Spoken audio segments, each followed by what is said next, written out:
gaar ahaan ururka SDA wuxuu masalaa dadka degan waqooyiga qaybo kamida wuxuu kamid yahay ururada masalaa dadka waqooyiga degan laakiin ururkaygu wuxuu rumaysan yahay Soomaaliya inay tahay mid kaliya Soomaaliya ma aha gobol waqooyi gobol koonfureed gobol bari ama gobol dhexe waana maanta u duqoniimo ninka taariikhda Soomaalida wax ka yaqaana oo sidii ummadda Soomaalida loo kala qaybiyay yaqaana boqolkiisa oo soo dhaafay oo maanta ku taama inuu isagu galo halkii gumaysiga uu ku jiray oo uu damco inuu kala qoqobo dadkaasi Soomaaliyeed ee isku degmada ah isku dadka isku diinta ah isku walaalaha ah marka anagu waxaanu qabnaa ma dhici karto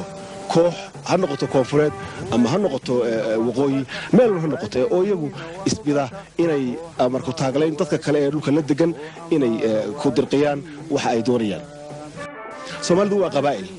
qabaa'ilkuna waad garanaysaa waxa weeyaan heer siyaasadeed ama heer dhaqan oo aad u dambeeya marka dadku inta wacigoodu uu sidaas yahay waxa loo baahan yahay in dadkaasi kalsooni la siiyo